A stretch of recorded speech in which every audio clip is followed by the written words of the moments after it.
notre secours est dans le nom du Seigneur qui a fait le ciel et la terre.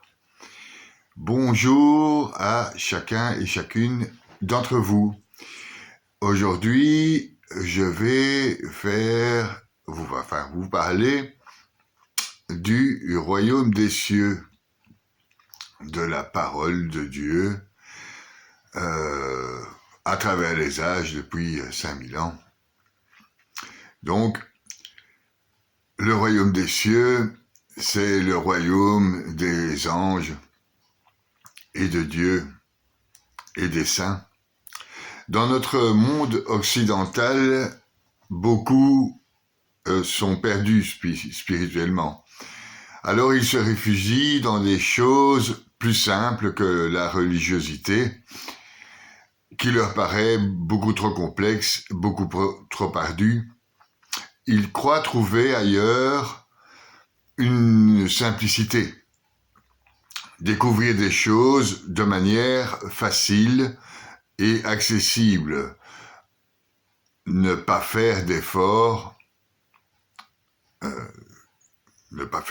en général. Dans cette société de consommation, même la spiritualité est devenue un objet consommable. C'est une grave erreur de croire que la spiritualité s'acquiert sans effort. En effet, pour être spirituel, il faut non seulement méditer, réfléchir, user de sa volonté, de son intelligence, prier, mais aussi obéir à certaines lois, que ce soit dans n'importe quel objet spirituel. Ces lois sont dictées dans le monde, sont éditées par des sages. Les sages d'aujourd'hui et les sages des temps anciens, que cela soit les prophètes, que cela soit par Dieu lui-même à travers l'écriture sainte, que cela soit comme en Asie, par exemple, par les enseignements de Bouddha ou dans les figures de Shiva, Brahma, Vishnu. Quoi qu'il en soit, le spirituel devra écouter des maîtres et profiter de leurs enseignements. Il devra étudier la vraie science spirituelle qu'ils nous partagent et qu'il nous fera approcher le ciel dans tous ses états, la vie intérieure, la vie surnaturelle, les mondes supérieurs. Grâce aux lumières transmises à travers les siècles, nous pouvons avancer sur le chemin spirituel. Celui-ci nous mène au bonheur, à la vie, à l'amour, à la liberté. J'entends ici vrai bonheur, vraie vie, vrai amour, vraie liberté, évidemment. Dans ce monde de consommation où tu dois aller très très vite, beaucoup ne trouvent plus le temps pour la méditation, pour la prière, pour la charité, pour l'amour de l'autre et même pour l'amour de soi-même, ce qui est beaucoup plus dramatique. Donc, il ne s'agit pas seulement d'un développement personnel, mais bien d'un développement vers le bien de toute notre société, et même celle du cosmos et de l'univers tout entier. En effet, nous sommes reliés par un fil invisible entre nous et dans l'univers infini. Beaucoup aujourd'hui se réfugient dans la consommation. C'est la simplicité. En effet, il est plus simple d'apprendre des bases rudimentaires, par exemple de l'astrologie ou du bouddhisme zen ou de la kabbale, d'acheter un jeu de cartes qui permettra de connaître l'avenir par des oracles, d'acheter un livre de magie qui nous permettra de jeter un sort sur ce qui nous dérange, d'acheter un ouvrage sur le développement personnel qui nous permettra en quelques semaines, quelques jours, d'acquérir ce que les sages mettent une vie à essayer de comprendre. En rester là, c'est bizarre, il est en effet plus simple de regarder les étoiles sans connaître l'astrophysique ou l'astronomie, ou même son créateur. Il est plus simple de marcher dans la forêt sans savoir que tout se tient en une seule nature, créée par Dieu, d'y recueillir des pierres miraculeuses qui nous permettraient de trouver la voie de notre bien-être. De s'accrocher aux arbres en disant « je t'aime », rien de très compliqué, mais ça ne fait pas avancer le schmilblick. Donc, il nous faudra faire un effort. Il est un fait certain que dans la nature ou en profitant de la nature, nous sommes en contact direct avec la création du Très-Haut. Mais c'est bien plus que ça. Certes, c'est déjà une lumière. Elle peut aider, comme aide tous les bienfaits que la science apporte aux hommes. Certes, ça peut aider. La médecine, la psychologie, la psychiatrie, la lithothérapie, le développement personnel, la sylvothérapie, et que sais-je encore. Ça peut nous aider. Mais, chers frères et sœurs qui m'écoutez, il y a bien plus que cela.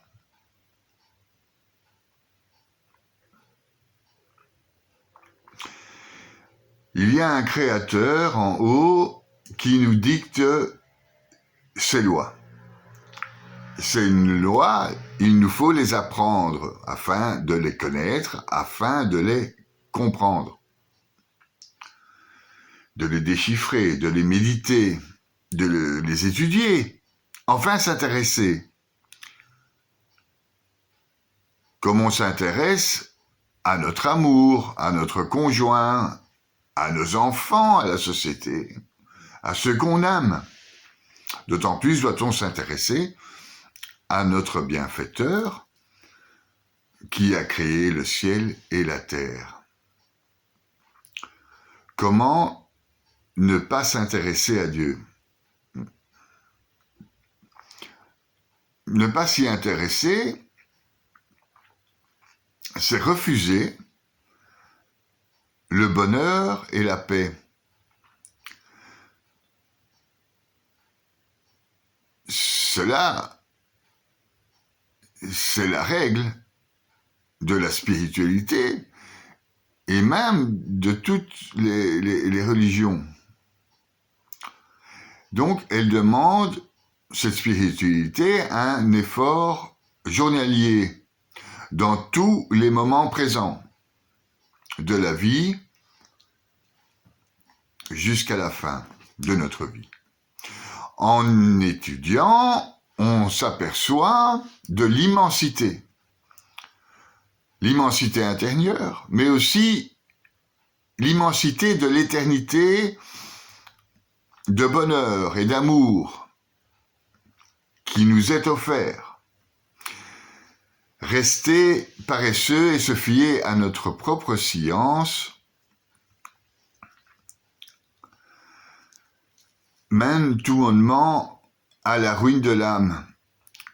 Cette ruine de l'âme, c'est ce manque de sens dont pâtit la société aujourd'hui, puisqu'elle refuse de mettre Dieu et son royaume au centre de son existence. Ce monde est, c'est une évidence, en manque de sens. Il cherche donc des ailleurs, immédiats, consommables, simples, rapides, corruptibles et artificiels, évidemment. Ça ne mène pas à la spiritualité. Souvent, je vois sur Internet, je connais des gens, je vois des gens, ils prient les anges, ils inventent des noms, des anges qu'ils ne connaissent pas. Souvent, même d'autres vénèrent Marie, qui ne connaissent pas. Souvent, ils font, pour le New Age, appel à la lumière, dont ils ne savent pas d'où elle vient. Souvent, ils font appel à des philosophies, qu'elles soient zen, bouddhistes, etc., avec les chakras, etc., des philosophies dont ils ne connaissent rien et dont ils n'appliquent pas la moindre ligne du concept. Souvent, ils ouvrent donc des portails énergétiques, alors qu'ils ne possèdent pas la clé du portail par ignorance. Frères et sœurs, aujourd'hui, en Europe, il nous reste des églises qui se vident. Il nous faut les remplir de sages et de saints. Vous, ces églises sont des outils architecturaux, majestueux, sacrés, telluriques, reliés entre eux par l'énergie de la foi et de l'amour, ce qu'on appelle énergie tellurique, et puis même, d'autres iront même plus loin, mais je ne vais pas me... Voilà. Ces bâtiments sacrés, donc, nous permettent de nous rassembler en vue d'une réflexion commune concernant les actions de Dieu, du Créateur, de toutes choses, de sa lumière et aussi de ses ténèbres.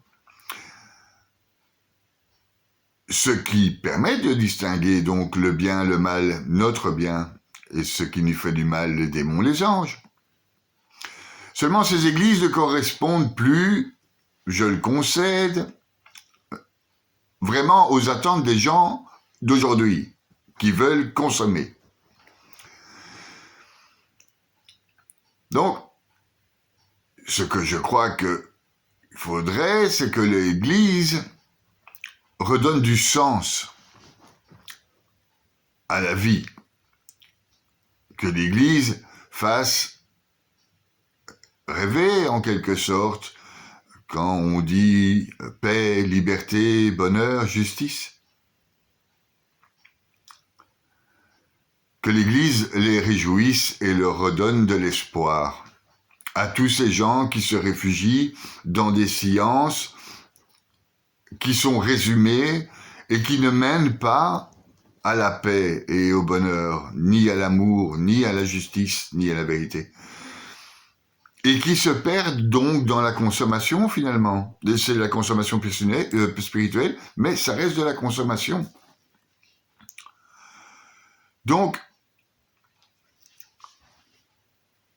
en annonçant le royaume des cieux, le royaume de Dieu, le royaume des anges, tout ça, l'Église a la charge de nous montrer, donc, les anges, de nous les faire connaître, ce que disent les sages des anges, ce que disent les sages de l'âme, ce que disent les sages et les saints de l'objet surnaturel, du royaume qu'on ne voit pas, de ce que on ne voit pas, les énergies, la lumière, ce que on ne voit pas, qu'on peut appréhender.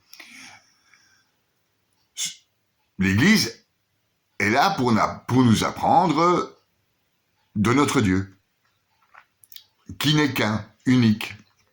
C'est-à-dire unique comme chacun de nous le sommes, on l'est, mais unis dans nos différences, par ce fameux fil invisible. Dans ces différences, à chacun, Dieu nous parle. Il nous parle dans le silence de cette différence. Dans la prière, dans la méditation, dans la charité qu'on a les uns pour les autres. Chez le pauvre, chez le démuni, chez les assoiffés de justice, enfin chez tous ceux qui trouvent le monde absurde. Le monde absurde dans lequel nous vivons. Monde injuste, guerrier, menteur, voleur, faux, violent, cruel même des fois. Monde qui pousse la planète tout entière vers un énorme burn-out, car en manque de sens. Pour tous ceux qui réalisent enfin que même notre Terre n'est plus d'accord avec ce qu'en font les hommes. Pour tous ceux qui ne font plus partie ou qui ne veulent plus faire partie de ce monde, avec son lot de passions déréglées, sans commentaire, devenus sans Dieu et qui tentent d'échapper à ce manque de vérité, de justice et d'amour. Vérité fondamentale, justice fondamentale, amour de charité, amour d'amitié. Cela est enseigné par les sages. C'est cela que l'Église est censée nous enseigner. Et c'est pour cela qu'il nous faut re-remplir ces lieux sacrés afin de nous réunir et d'en discuter et d'évoluer spirituellement. S'échapper n'est pas une solution, puisque vous, spirituels à qui je m'adresse, vous le savez, puisque les anges et le royaume donc des cieux, le royaume des dieux, est déjà parmi nous. Il suffit d'y rester dans le présent. Ce présent veut dire présent, mais veut dire aussi cadeau. Rester et en être conscient de ce cadeau. Dire merci tous les jours, être reconnaissant. Reconnaissant parce que le paradis a toujours, dans toutes les Écritures, été terrestre. Il n'a jamais été ailleurs que sur terre. Que les anges seront toujours avec nous dans le ciel et que nos âmes sont reliées entre elles par l'Esprit créateur, le souffle de Dieu qui nous a mis au monde. Il est temps de nous réveiller. Il est temps de remplir à nouveau ces espaces sacrés, devenus vides, espaces matériels, les églises, mais aussi espaces intérieurs, notre âme, remplir notre moi profond, notre temple. Il ne s'agit pas d'un développement personnel que nous vend la société de consommation, même si ça fait appel au moi profond. C'est beaucoup plus que cela. C'est une paix, un bonheur, une joie, une vérité, une justice, je le répète, un amour vécu tous les jours avec les autres. Et le terme les autres est important, parce que les autres, c'est le monde. Et le monde fait partie de ce cosmos, et le cosmos est partie de l'univers, etc. Donc ce n'est pas seulement un développement personnel, c'est beaucoup plus que ça. Il ne s'agit pas d'une lumière venue de je ne sais où, ni de l'expansion des chakras, ou d'un logarithme quantique. Il s'agit tout simplement de reconnaître Dieu dans notre existence et de ne pas se prendre pour Dieu ou pour beaucoup plus que lui, comme nous le faisons dans nos sociétés occidentales actuellement, en nous croyant maîtres de tout, de l'univers tout entier. Un monde sans Dieu va inéluctablement à sa perte. Aussi bien spirituel, à sa perte spirituelle, sans Dieu, et même morale. Donc, on voit actuellement que même la morale fout le camp. Donc, il ne faut pas être religieux pour être moral. Là, un athée peut être moral. Bon, j'ai regardé, par exemple, une émission sur KTO. Et le titre de l'émission, c'est « Est-ce que Dieu nous parle et comment il nous parle ?» Et là, on avait donc dans ce débat, mené par Régis, enfin bon, des interlocuteurs et des théologiens. Ils nous ont fait un cours de morale chrétienne. Comme si Dieu était moral. Mais bon sang, il ne faut pas croire en Dieu pour avoir une morale. Aristote, Platon définissaient eux-mêmes très bien les notions morales, alors qu'ils n'étaient pas en charge du tout de nous parler de Dieu ni du royaume des cieux. Bon sang, est-ce que Dieu nous parle de morale et que de morale, et surtout la question que je pose aujourd'hui et que je ne pose pas, Dieu nous parle-t-il? Oui, mais de où? Il nous parle d'en haut, des cieux. Il y a donc un royaume des cieux. Dieu est ineffable, pur. Un pur esprit ne peut parler que de son royaume silencieux. C'est dans le silence qu'on entend Dieu. Là, j'aurais voulu entendre ça à cette émission. Jamais, on va parler de morale, mais jamais du silence.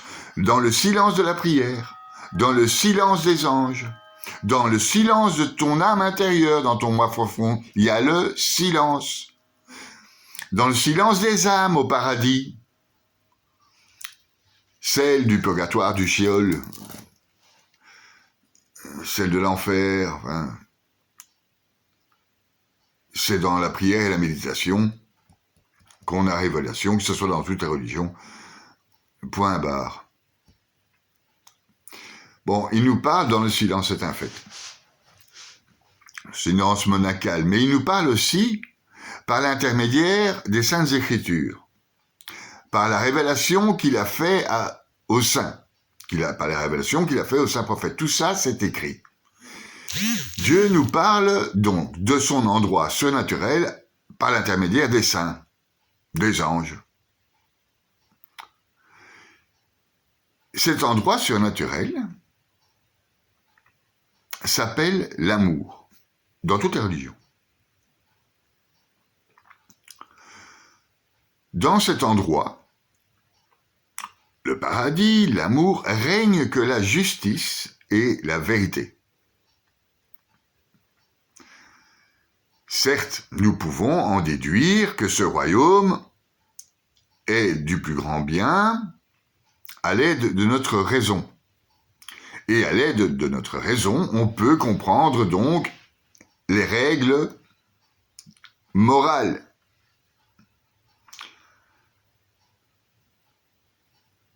Mais bon sang, Jésus, Dieu fait homme, n'est pas venu sur terre pour nous faire une leçon de morale. Il est venu pour annoncer le royaume des cieux. Ce royaume qui est déjà parmi nous, si nous ouvrons notre cœur à ce royaume. Jésus n'est pas là pour être un grand magicien, thaumaturge, le plus grand de tous les temps, qui guérit les malades, qui chasse les démons, qui marche sur l'eau. Il nous a tout simplement proposé de porter notre croix, donc de supporter nos épreuves, de savoir qui nous sommes. Et alors, d'ouvrir son cœur, et alors, nous aussi, on chassera les démons intérieurs par exemple, et même le démon des autres. Nous guérirons les malades, et nous marcherons sur l'eau.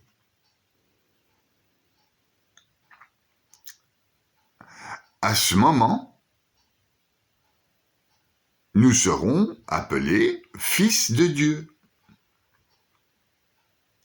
Et c'est là où réside l'essentiel de notre foi judéo-chrétienne et l'essentiel de la spiritualité. La spiritualité profonde, celle qui amène à un résultat, à quelque chose. de visible. Alors,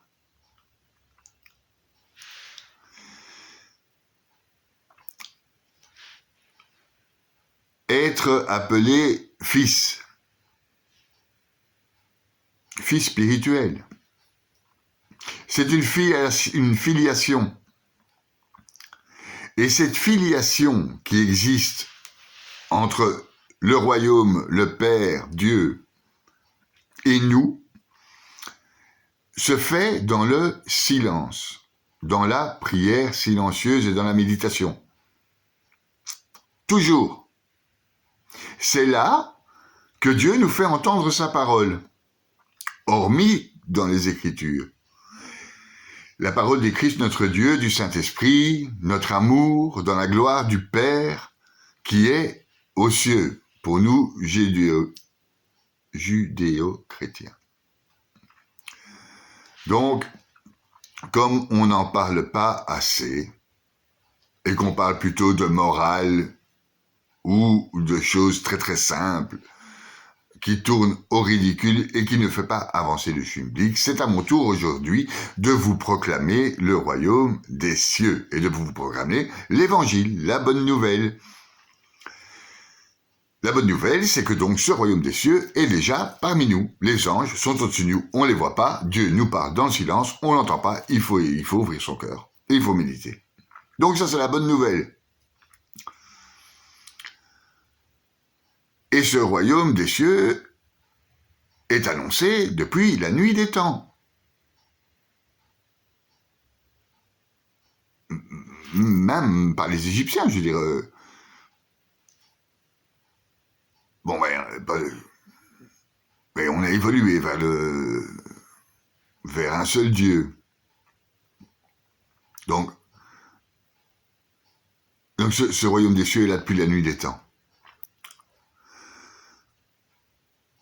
Il est là et écrit en toutes lettres dans la Bible.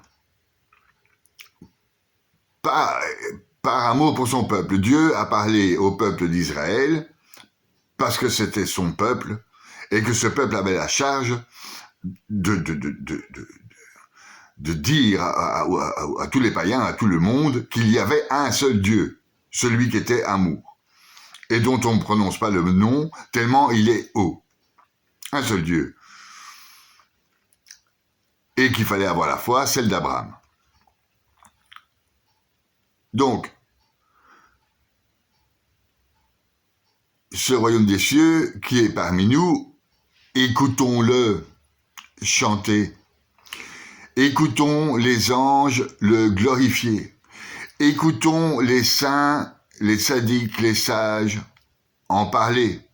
Regardons le peuple marcher vers le ciel. Bon Dieu, le royaume des cieux est parmi nous. Pour nous, chrétiens, c'est par le sang versé que nous sommes pardonnés des péchés aux cieux. Sinon, il n'y aurait pas de pardon aux cieux. La mort de Jésus serait vaine.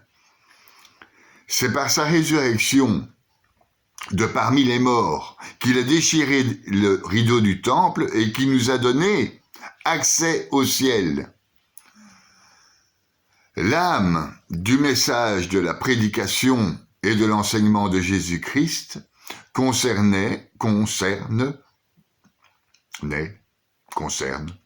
le royaume de Dieu. Ce royaume de Dieu est mis en exergue dans le Nouveau Testament. Je suis un peu désolé pour les autres religions, mais le royaume de Dieu est prononcé 150 fois dans le Nouveau Testament. Donc faisons un petit voyage, enfin faites le voyage avec moi, comme je sais que vous n'aimez pas lire, dans le ministère du Christ et de ses disciples. Et voyons par nous-mêmes, on va ouvrir un peu la Bible, le chapitre 1 de Marc, où nous lisons le récit du tout début du ministère du Christ. juste après l'emprisonnement de Jean-Baptiste. Au verset 14-15, s'écrit « En ces jours-là, Jésus vient de Nazareth, ville de Galilée, et il fut baptisé par Jean dans le Jourdain. Et aussitôt, en remontant de l'eau, il vit les cieux se déchirer et l'Esprit descendre sur lui comme une colombe. Et il y eut une voix venant des cieux. « Tu es mon fils bien-aimé, en toi je trouve ma joie. » Aussitôt l'Esprit pousse Jésus au désert, et dans le désert il resta 40 jours, tenté par Satan. Il vivait parmi les bêtes sauvages, et les anges le servaient.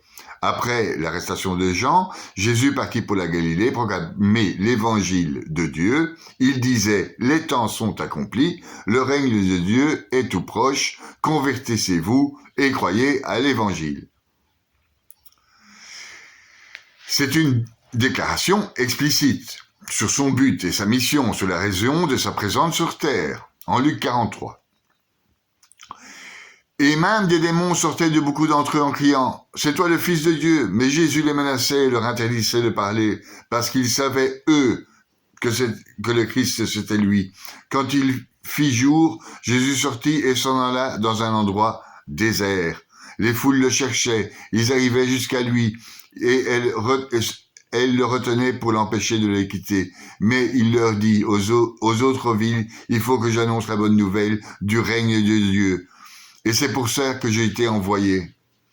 Donc, ce qu'il faut retenir, c'est qu'il s'est retiré dans la prière et que son message est d'annoncer au monde le royaume des cieux à notre Jésus.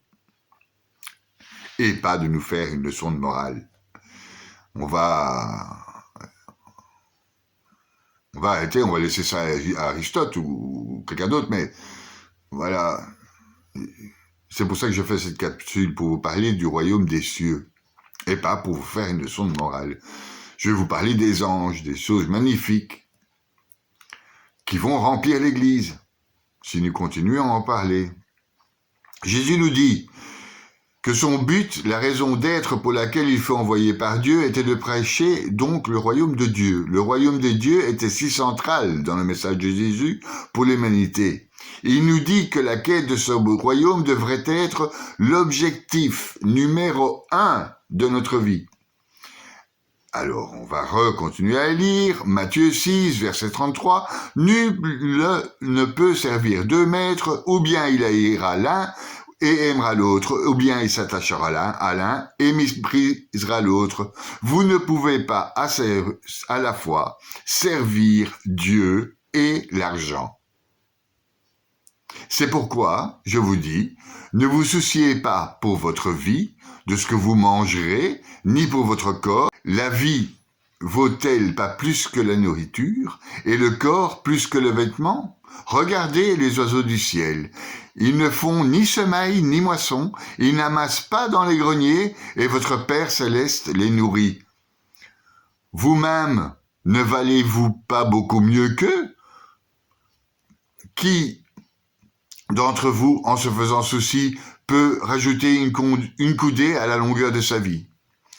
Et au sujet des vêtements, pourquoi se faire de soucis? Comment observer? Comment poussent les lys des champs? Ils ne travaillent pas et ils ne filent pas. Or, je vous dis que Salomon même, dans toute sa gloire, n'a pas été habillé comme l'un d'entre eux. Enfin, il finit par « homme de peu de foi ». Ne vous faites pas donc de soucis. Ne dites pas qu'allons-nous manger, ou qu'allons-nous boire, ou allons-nous habiller. Tout cela, les païens le cherchent. Notre Père céleste sait que vous en avez besoin. Cherchez d'abord le royaume de Dieu et sa justice, et tout cela vous sera donné de surcroît. Est-ce pas clair? Ne vous faites pas de soucis pour demain, demain aura souci de lui-même, à chaque jour suffit sa peine. Donc c'est l'idée philosophique du moment présent. Profitez de la vie et du moment présent. Parler avec une copine de l'élasticité cérébrale. Profiter du moment présent favorise l'élasticité cérébrale vers le bien. Dans les livres des Actes,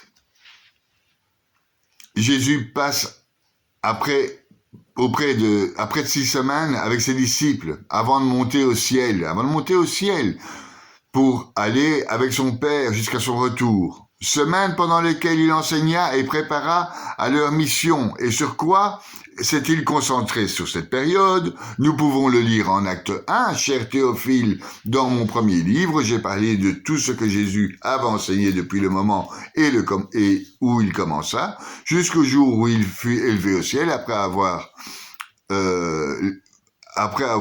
par l'Esprit Saint, donné les instructions aux apôtres qu'il a choisis. Blablabla. Bla, bla, bla. Il nous faut passer par bien d'autres épreuves pour entrer dans le royaume de Dieu. Ils désignèrent des anciens chacune de leur église. Après avoir prié et jeûné, ils se confièrent au Seigneur, ces hommes qui avaient mis leur foi en lui. Ça vaut la peine de lire la Bible. Il y a un royaume qui est annoncé, et aussi le mode d'emploi pour arriver à ce royaume et pour le voir dans notre vie. C'est par là que Dieu nous parle, par les Écritures, dans son silence. Quand Paul leur a imposé les mains en acte 19, l'Esprit Saint vient sur eux et ils se mirent à parler des langues mystérieuses et à prophétiser. Ils étaient une douzaine d'hommes au total. Paul se rendit à la synagogue pendant 3 mois. Il prit la parole avec assurance. Il discutait et usait d'arguments persuasifs à propos du royaume de Dieu. Voilà. Il dit en acte 20, et maintenant, voici, par l'intermédiaire de Luc, les actes, voici que je suis contraint par l'Esprit de me rendre à Jérusalem sans savoir ce qui va m'arriver là-bas.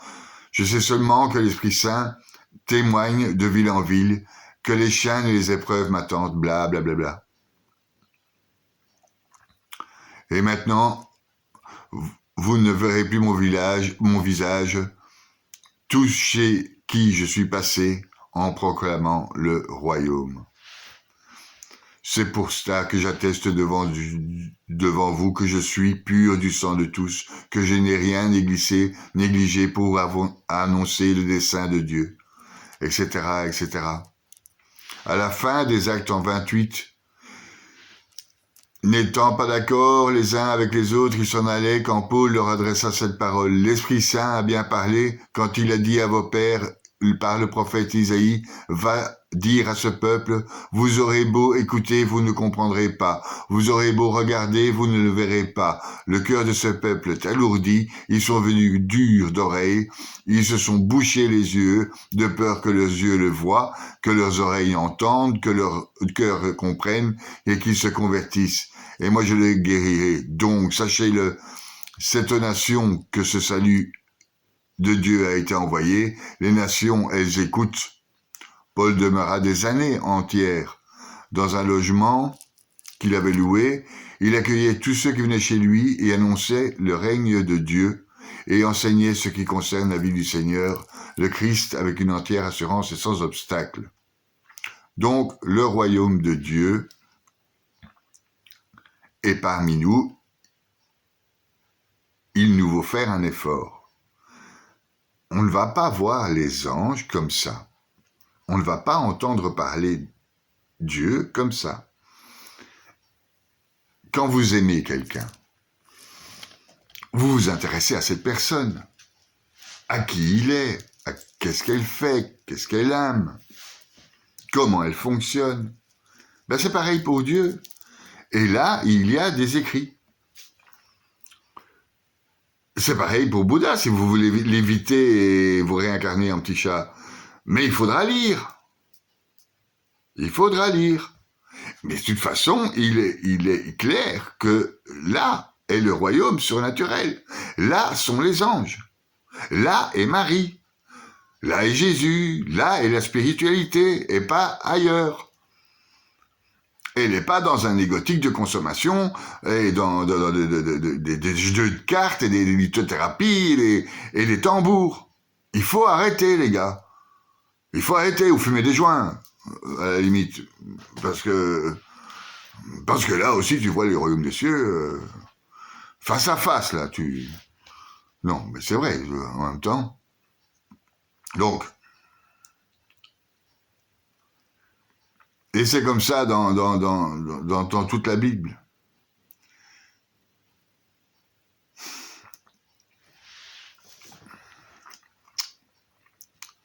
Oui.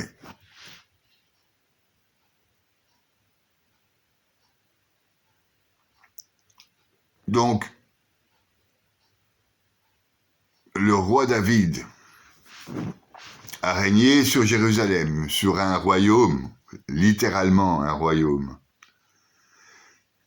De même, le Christ régnera et règne sur la Jérusalem.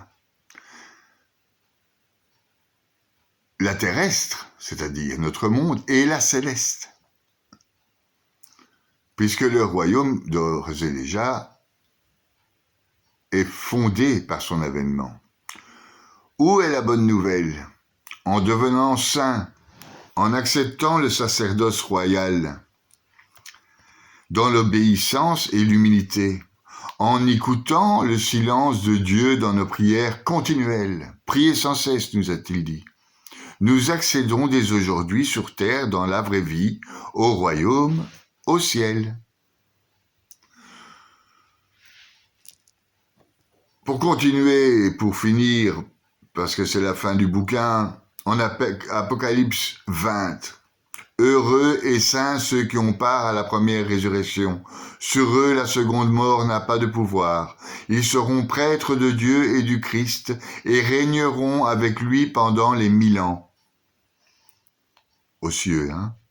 Dans 1 Corinthiens 6, Paul parle très clairement du règne des futurs chrétiens. Ne savez-vous pas que les fidèles jugeront le monde? Et si c'est vous qui devez juger le monde, seriez-vous indigne de juger des affaires de moindre importance? Ne savez-vous pas que nous jugerons les anges? Bon, là on parle du royaume en haut. Ce royaume qui manque cruellement à notre société. Cette recherche du royaume mène à la paix, la vérité et l'amour. Et nulle part ailleurs, chasse le mal.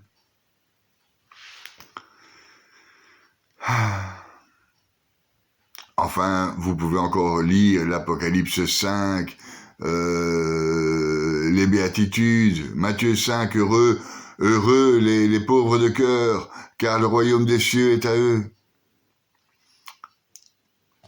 Voilà. Les humbles et leurs frères, ceux qui pleurent, les doux, ceux qui ont fait de justice, les miséricordieux, les corps purs, les cœurs purs, les artisans de la paix, les persécutés, ceux qu'on insulte et héritent du statut royal au royaume des cieux. D'un statut terrestre et d'un statut céleste, puisque le royaume des cieux est parmi nous. Dans notre cœur et au ciel, si nous regardons bien. Donc, qui dit royaume dit roi. Qui dit royaume dit territoire, un roi et un territoire. Donc, voyons à présent le troisième élément, que possède tout royaume, un ensemble de lois. Donc le roi, c'est Dieu, le territoire, c'est le monde, la Jérusalem terrestre, la Jérusalem céleste. Et donc voyons aussi un royaume, ça a des lois. Voyons après dans le troisième élément, donc les lois.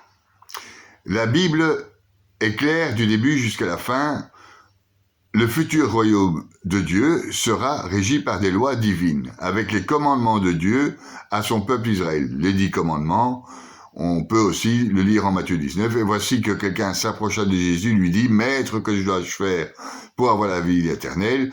Jésus lui dit, pourquoi m'interroges-tu sur ce qui est sur ce qui est bon? Celui qui est bon, c'est Dieu et Dieu seul. Si tu veux entrer dans la vie, observe les commandements. Les commandements, c'est dans le Lévitique, le Nombre, ils sont partout, dans la Bible. De nombreuses prophéties parlent du futur règne du Christ sur la terre et montrent que la loi divine constituera la base du règne. Par exemple, Isaïe. Il arrivera dans les derniers jours que la montagne de la maison du Seigneur se tiendra plus haut que les monts, s'élèvera au-dessus des collines. Vers elle afflueront toutes les nations et viendront des peuples nombreux. Ils diront, venez, montons à la montagne du Seigneur, à la maison du Dieu de Jacob, qui nous enseigne ses chemins, et nous irons par ses sentiers. Donc, oui, la loi, continue-t-il, la loi sortira de Sion et de Jérusalem, la parole du Seigneur, il sera juge entre les nations et l'arbitre des peuples nombreux. De leur épée, ils forgeront des socs et de leur lance des faucilles. Jamais une nation contre nation ne lèvera l'épée et n'apprendront plus la guerre. Venez, maison de Jacob, marchons à la lumière du Seigneur. Dans Zacharie aussi, vous pouvez lire Zacharie 14, concernant la fête des tentes. Pour les familles de la terre qui ne monteront pas se prosterner à Jérusalem devant le roi, le Seigneur de l'univers, la pluie ne tombera pas. Et si la famille d'Égypte ne veut pas monter, si elle ne vient pas, alors fondra sur elle le fléau dont le Seigneur frappera les nations qui ne monteront pas célébrer la fête des tentes. C'était le châtiment, blablabla, Zacharie. Donc il y a des lois à respecter. Elles sont morales, c'est certain, mais elles ne sont pas que morales. Ce sont aussi des lois surnaturelles, des lois qui font appel à la foi. Notre foi monothéique en un seul Dieu. Et cette foi, dans cette foi, il nous faut prier. Il nous faut prier pour avoir contact avec Dieu, dans le silence de Dieu, pour observer son immensité. Si vous allez dans la forêt ou vous allez dans la nature et que vous regardez comme ça la nature d'un air distrait, sans y faire vraiment attention, en prenant votre smartphone pour se demander ce qu'il y a sur Facebook, vous n'avez pas vu la nature. Pour voir la nature et pour comprendre la nature et pour que la nature vous parle, il vous vaudra vous asseoir et méditer devant les collines, devant la forêt, devant même un arbre pour les sylvothérapeutologues. Mais il faudra méditer pour que l'arbre vous parle. L'arbre va pas vous parler parce que vous le prenez dans ses bras. Non, si, bah oui, pour 50 balles, on peut tout faire. Hein. Mais bon,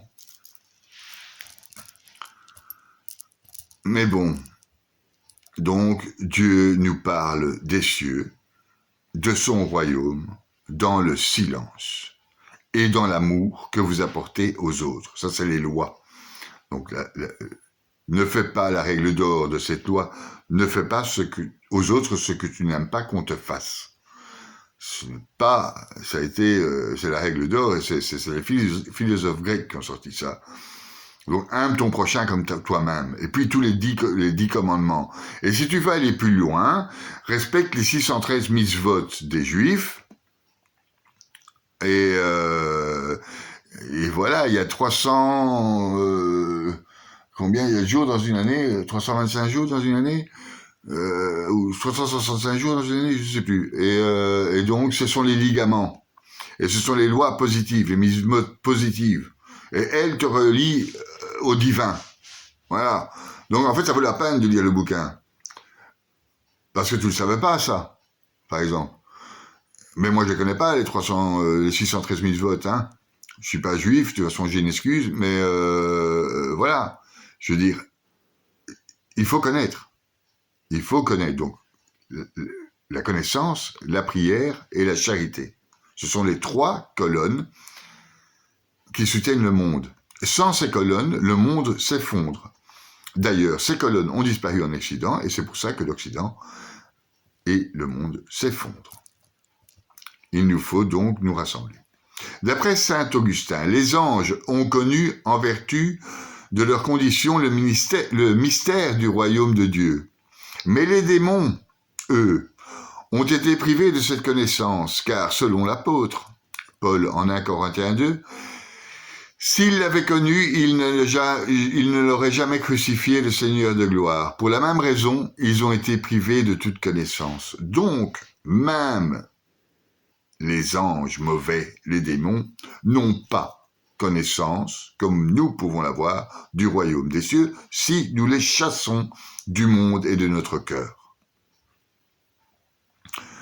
Tous les anges, au départ, ont connu de quelque manière le ministère du royaume de Dieu, qui devait être accompli par le Christ, mais surtout ceux qui furent béatifiés dans la vision du Verbe, que les démons n'ont jamais eu. Donc les démons ne connaissent pas le Verbe, comme beaucoup d'entre nous. Est-ce que... oui. Et donc, ne pas connaître le Verbe, c'est jouer le jeu du démon. Et donc, si vous vous intéressez aux anges, et que vous voulez parler aux bons anges et pas aux démons, apprenez à connaître le Verbe de Dieu, sa parole. Le désir de cette sagesse conduit au royaume éternel. Ça, c'est marqué en Sagesse 6.20. Vous voyez, ce livre est complet, c'est pas... Selon saint Ambroise, un saint, Ambroise, le royaume des cieux est promis aux pauvres en esprit. Quant à la gloire de l'âme, les pauvres auront la gloire de l'âme et ils auront ce royaume. Mais à ceux qui souffrent de la persécution, les martyrs, le royaume est promis quant à la gloire du corps. Donc le corps est sanctifié pour les martyrs, par exemple. Il y a 21 martyrs égyptiens, une histoire merveilleuse. C'est-à-dire que Daesh, ils étaient en Syrie, les 21 martyrs égyptiens, et Daesh a fait une promotion de son horreur en leur coupant la tête aux 21 et en jetant la tête dans la mer. Donc, une horreur totale. Eh bien, Daesh n'a pas cru si bien faire, parce que ils sont devenus saints, et maintenant, il y a une cathédrale en Égypte, à leur nom, avec le mausolée des 21 saints, etc. Donc en fait, même Dieu utilise le mal pour faire le bien. Donc Dieu est miséricordieux, et son royaume est miséricordieux, et ça vaut donc la peine de le connaître, parce qu'il fait tout pour le bien, même en utilisant des êtres abjects, des meurtriers. Ouais.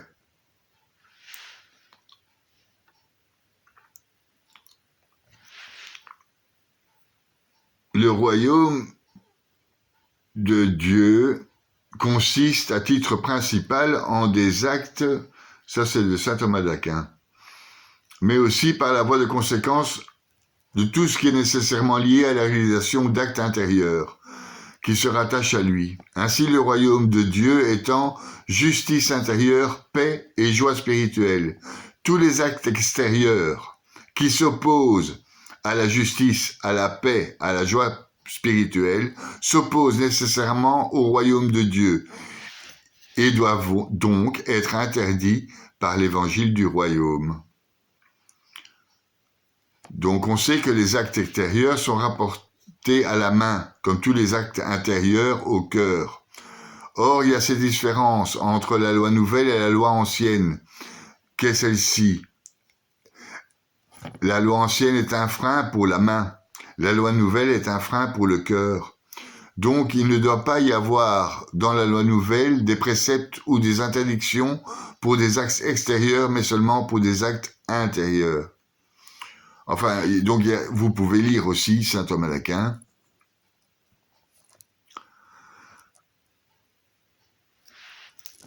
Un autre saint, il dit, il faut premièrement chercher le royaume de Dieu. Il veut dire que les biens temporels ne doivent pas être cherchés qu'après, non selon le temps, mais selon leur dignité.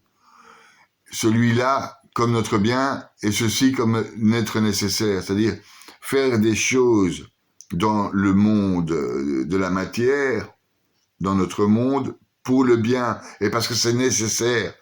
Par exemple, la surconsommation n'est pas un bien. Et ce n'est pas nécessaire. Les LGBT, ce n'est pas une liberté. Ce n'est pas nécessaire. Donc, notre monde va à volo. On détruit la planète parce qu'on surconsomme. Ce n'est pas un bien, ce n'est pas nécessaire. C'est ce qu'il dit. Voilà, donc le royaume des cieux, le royaume des cieux, il est accessible. Mais il nous faut faire des efforts et je demanderai, par cette capsule, à tous les spirituels qui se lancent dans la spiritualité sans base. Achetez une Bible, ça coûte 1 euro. Et même, je vais vous le dire, si vous écoutez ma capsule, vous allez dans une église, ouais, et vous allez la trouver, la Bible. Et vous la prenez, c'est à vous. Ok? Je vous l'offre. Et si jamais vous voyez un curé, et il va vous l'offrir aussi. Enfin bon, achetez une Bible. Priez et soyez bons envers les autres, et ça va vous ouvrir le royaume des cieux. Mais c'est pas fait en 2 secondes et demie. Ça met le temps. Et il faudra prier, et quasi prier sans cesse. Donner sa vie pour un tel royaume, ça ne vaut pas la peine. Donner sa vie pour un Carrefour, pour un Leclerc, pour une grosse bagnole électrique, ça vaut la peine. Et pour un royaume qui est digne, enfin digne d'une vraie vérité, avec une vraie liberté, avec une vraie justice, ça, vous faites rien.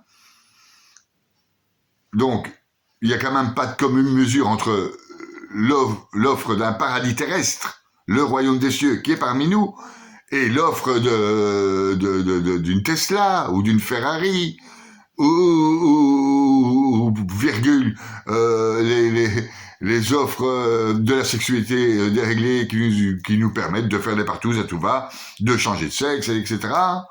Ou bien l'offre des calmants qui nous permettent de dormir, ou l'offre d'avoir des grosses maisons. Enfin, bon, imagine donc le royaume des cieux, avec une Jérusalem céleste, une Jérusalem quasi identique à celle-ci, à la différence que son peuple qui l'a construit, cette Jérusalem, est vérité, joie et paix. Elle est là-haut indestructible, ni par les forces de Satan, ni par les armées des hommes. Personne ne sait l'atteindre. Seuls ceux qui ont des oreilles pour entendre la parole de Dieu peuvent y arriver. À voir cette Jérusalem. Imagine alors, quand tu la vois, les anges, ceux que tu as croisés dans cette vie, ton ange gardien, imagine-le en joie te prendre sous ses ailes, comme les amoureux, en esprit unis sous les grandes ailes d'envergure gigantesque. Ils balayent de leurs ailes la terre de l'amour de Dieu. Imagine que tu puisses regarder tes ancêtres face à face et dans les yeux. Imagine que tu puisses entretenir avec ta mère et la reine de tous les anges. Imagine encore revoir tes enfants et pouvoir intercéder pour eux envers Dieu pour qu'il les protège, qu'il penche son regard miséricordieux encore une fois de plus vers eux, sur ceux que tu as aimés et qui vivent encore la désolation de cette vie sur terre, où règne que la mort et les suppôts de Satan. Imagine que tu puisses aider le monde de tout là-haut avec les saints, que tes meilleurs amis soient des anges, des saints, des directeurs de conscience, que tu puisses leur demander conseil, que tout devient omniprésent, que le temps n'existe plus, juste l'amour, la vérité, la justice, la paix existent. Ah, tu t'entretiendrais avec Sainte Thérèse d'Avila, Sainte Thérèse de Lisieux, Sainte Rita, Sainte Catherine de Sienne, Saint Louis de Montfort, Saint Alphonse de Liguori, Saint Jean de la Croix, Saint Augustin, Saint François d'Assise, Saint Antoine, Saint Benoît, Saint Thomas d'Aquin et tous ceux qui sont comme toi dans le royaume, avec qui tu voudrais partager l'amour de Dieu, parce que tu leur as ouvert leur cœur, parce que tu as ouvert le bouquin, parce que tu les as priés. Imagine que ton seul mérite pour accéder à ce royaume fabuleux, ça s'appelle le paradis, hein, c'est d'avoir ouvert ton cœur à l'amour de Dieu et d'avoir obéi à ses lois si douces dont le joug est si facile à porter. que tu lui as ouvert tes bras et tu as porté ta croix de ton vivant parce que tu as ressuscité en lui et que tu as lu son histoire et les écrits de tous ses serviteurs. Imagine que tu reçois tout cet amour et que tu vois un arc-en-ciel monté, poussé par des chérubins, des arcs de feu montés vers le trône de Dieu et que tu aperçois la nuée sous ses pieds, si noble. Imagine les chants de gloire qui chantent, la harpe des anges et des archanges, dans le son envoûtant de l'humilité glorieuse de tous ceux qui ont vécu le paradis terrestre pieusement. Imagine que tu puisses souffrir du temps et que tu puisses chanter avec les armées célestes, alors que tu n'aurais rien mérité de ton vivant, enfin si peu. Imagine que Dieu te pardonne et qu'il te fasse grâce de cet amour incommensurable que tu n'auras jamais vécu sur terre. Imagine que rien parce que tu aurais lu la Bible, que tu t'es intéressé au Seigneur, à son Père, à l'Esprit, rien que parce que tu as lu la vie des saints et que tu as écouté les enseignements des anges, qu'il t'ait ouvert le cœur jusqu'à te mener au ciel et que ton amour est monté jusqu'à leurs oreilles et que de tes yeux, tu les vois ce jour, là, aujourd'hui. Imagine-toi en haut de Sion, en train de regarder Jérusalem qui brille avec le Christ, ton ami, à côté de toi. Imagine encore regarder vers le bas, voir ceux qui grimpent l'échelle sainte vers le Carmel et qui meurent dans les enfers du monde, aux portes des églises. Imagine encore ceux qui y rentrent et qui tentent un dernier sursaut de vie, à devenir meilleur, bon, charitable, humble, patient, obéissant, chaste, qui discerne et qui accueille avec prudence. Bon, l'idéal de la morale. Imagine tous ceux qui abandonnent leur colère pour la douceur. Où ce royaume est ici parmi nous. Tu peux le voir grâce à toi et d'autres le verront à leur tour. Est-ce que tu ne le vois pas, là, le royaume ? Il le vaut, ce détour. Il vaut la peine, le détour vers le fond de ton cœur. Il en vaut la peine. Crois-moi, non seulement pour aujourd'hui, mais pour la vie du monde tout entier, celle du cosmos, mais aussi pour ta propre éternité, dans l'amour de Dieu le Père. Imagine que tu peux marcher dans les forêts et entendre les anges dans les feuilles. Imagine que tu puisses regarder les nuages et par leur forme deviner ton destin, connaître le nombre de tes jours, guidé par ceux-là, les plus petits de son royaume, avec qui tu t'entretiens cœur à cœur tous les jours parce que tu te sens aimé, les anges de Dieu. Imagine-toi. Mais oh, que c'est... Oh là là, voilà. Imagine-toi que parce que tu aurais respecté l'alliance, celle du baptême, celle de la prière, celle de la circoncision, celle du cœur, celle de ton temple, parce que tu as la foi, l'Éternel t'aurait donné les clés de son royaume de toute éternité par les mains d'Abraham. Ô frère, ce royaume est sur terre. Il est accessible. Il est non seulement autour de toi, mais en toi. Autour de toi par la providence, dans la nature, dans les moments présents, dans l'amour que tu donnes, dans la charité que tu fais, dans l'aumône que tu as donné. Quand tu as regardé un pauvre estropié, quand tu as aidé un malade, quand tu as aimé son père, quand tu as aimé ton père, quand tu as aimé ta mère, quand tu aimes tes filles, tes fils. En toi, il est dans le fond de ton cœur, dans ton âme, dans tes prières, dans tes silences, dans ton repos. Quand tu dors, imagine que tu puisses voir le royaume à cet instant. Imagine que tu puisses y monter comme avec un ascenseur. C'est Thérèse de Lisieux, comme avec un ascenseur, directement en compagnie du Christ qui te parlera. Oui, mon frère, le royaume est près de toi, dans l'obéissance, dans l'amour et dans l'humilité. Oui, le royaume est près de toi quand tu pries dans le silence monacal des églises. Oui, mon frère, le royaume est près de toi quand tu aimes ton prochain, quand tu t'aimes toi-même. Le royaume est tellement si proche de toi qu'il faut le discerner au plus profond de ton cœur, loin au fond de toi-même, sans relâche, sans relâche, sans relâche. Le royaume t'est accessible, mais il ne s'atteindra pas sans ta volonté. et sans un effort d'amour de ta part. Alors les gars, le royaume des cieux est parmi nous. Ouvrez vos Bibles, remplissez les églises, et vous le verrez sur la terre. Amen.